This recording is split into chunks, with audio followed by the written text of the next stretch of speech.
Okay, welcome back to Music Theory 1. This is Chapter 4, the bass clef. Except, we are going to start with a revision of the treble clef, because it will become relevant.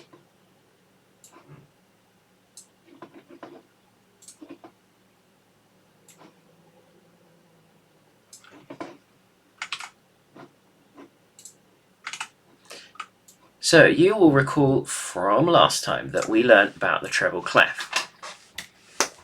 So, have a practice at drawing some treble clefs to start with.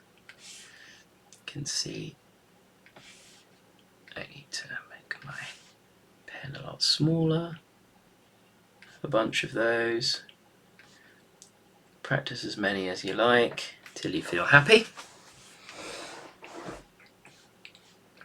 And as we know, this is middle C. We're only going to use one ledger line in the treble clef, the one below the stave for now. I did actually teach you the A above the stave, so you've got a bonus note from me. But hopefully with your flashcards that you made in the last chapter, you should be able to name all of the notes in exercise 2. So pause the video now, have a go, and then I'll put the answers up for you now. Here we go. So that's an A, that's a G, and it makes the sound so.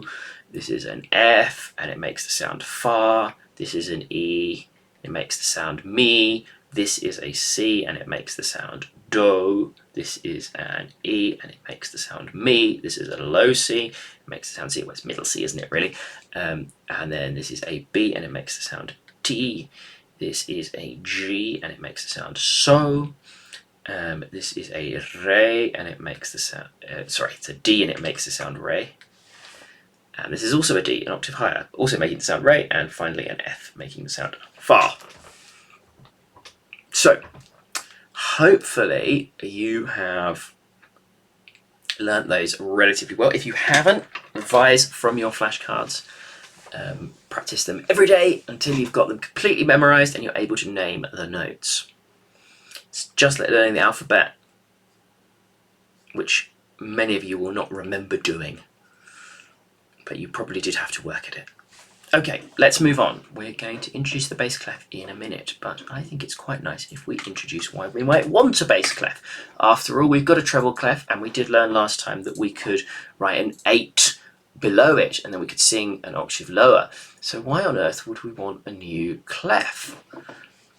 Well, let's do something a bit strange. It might seem a bit odd. Let's actually have 2 staff lines, and let's get 2 staff lines working together. And when we do that, and we join them together and say that this is one piece of music, we firstly join them together with a vertical line like that to show the beginning of a bar, but we also do a bracket to show they're saying on at the same time. Okay, and piano players amongst you might be going, I know what we're in for, I know what this is, but those of you who don't play the piano, this might be new to you. So on the top, let's draw a treble clef. Okay. Now, as we go lower in the note, so let's just start from the A that we learned about last time. And let's just go down A, G, F, E, D, C, B, A, G, F, E, D. Now, let's put the C here for now, that ledger line. But what if we actually had a mirror image?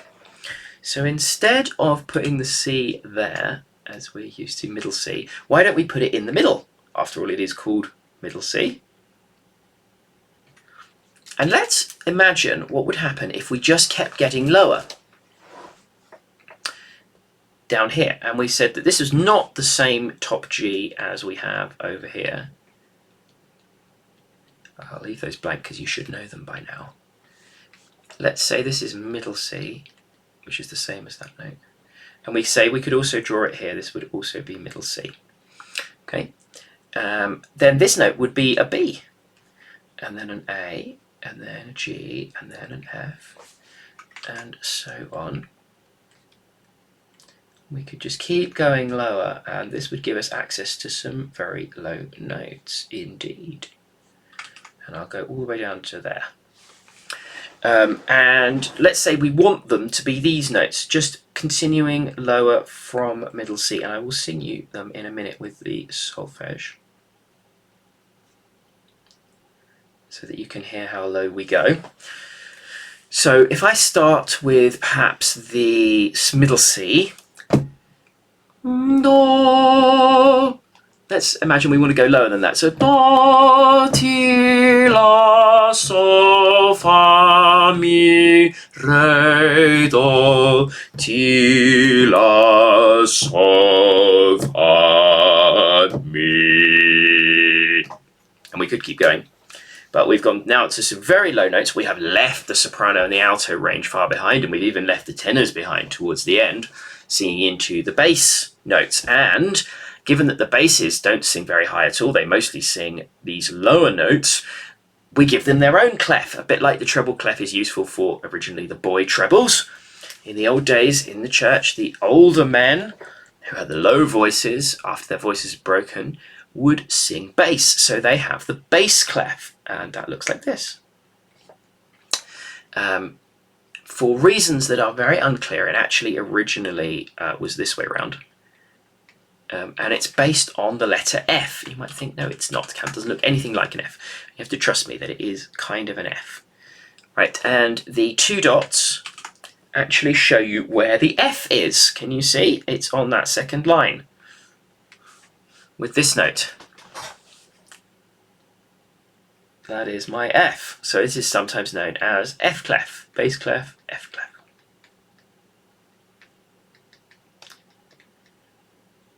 And this is lovely for us, particularly piano players, because middle C is in the exact middle between the bass clef and the treble clef. So we have a continuous system that just flows one to the other. So now that you've got this, you can add to your flashcards with the solemnizations. So we've got a T and a La and a So and a Fa and a Mi and a Re and a Do and a T and a La and a So and a Fa and a Mi. So you've now got hopefully flashcards for all of these notes, going all the way up to the high A from the low E. Take a moment to do that now so that you can memorize them, because we are going to do some exercises using everything we've learned so far.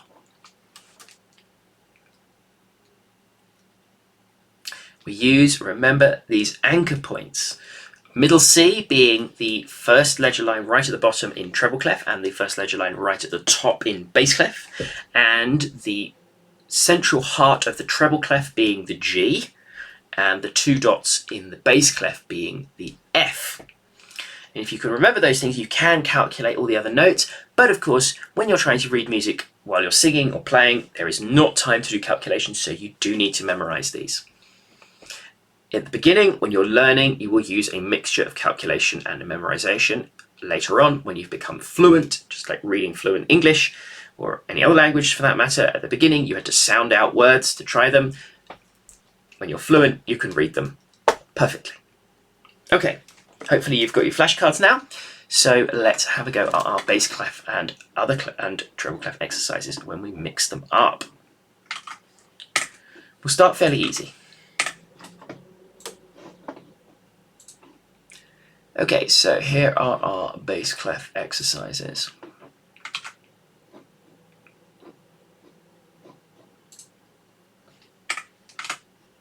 Just to start with, some simple ones, just drawing some bass clefs.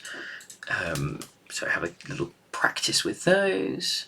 Let's have a nice indigo colour.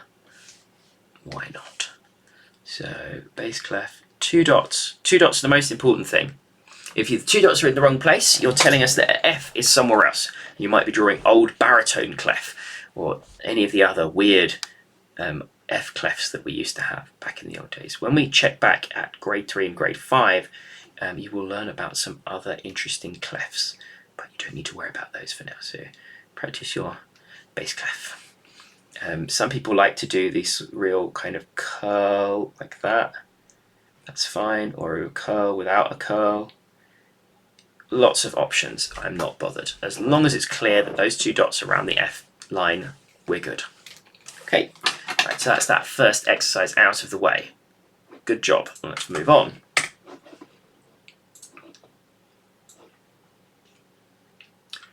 So our next exercises involve both clefs. So I hope you've learned your flashcards. Firstly, names of the notes in the bass clef. So if you haven't learned your flashcards, go away and learn them now, and then come back to this video. Here we go. So that is a C, and it makes a do. This is B, making T sound. This is an A, making a La sound.